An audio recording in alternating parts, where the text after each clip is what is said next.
கர்ம வினைகளை அனுபவிக்கும் காலகட்டம் எப்போன்னு ஜாதகத்தில் தெரிஞ்சுக்கலாமே. அதுக்கான விதிமுறைகளை இப்போ நான் சொல்கிறேன். சூரியன் ஒவ்வொரு ஜாதகத்திலையும் ஏதாவது ஒரு நட்சத்திரத்தில் நிற்கும். ஜனனகால ஜாதகத்தில் சூரியன் என்ற நட்சத்திரத்திலிருந்து சூரிய திசைக்கு சூரியன் என்ற நட்சத்திரத்திலிருந்து 12வது நட்சத்திரமே கர்ம வினைகளை சொல்லும் காலகட்டம். அடுத்து செவ்வாய் திசைக்கு சூரியன் என்ற நட்சத்திரம் முன்னோக்கி 3வது நட்சத்திரம். அடுத்து குரு திசைக்கு சூரியன் என்ற நட்சத்திரம் 6வது நட்சத்திரம் உங்களுடைய கர்ம வினைகளை சொல்லும் காலகட்டம்.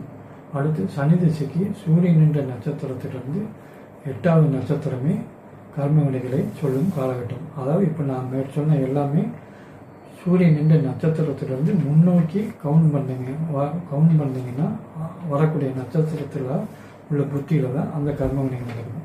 அடுத்து நான் சொல்ல போகிறது எல்லாமே பின்னோக்கி, அதாவது ரிவர்ஸில்.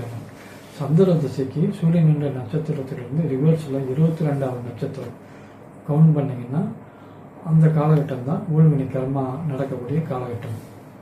அடுத்து புதன் திசைக்கு சூரியன் என்ற நட்சத்திரத்துக்கு பின்னோக்கி 7வது நட்சத்திரம்.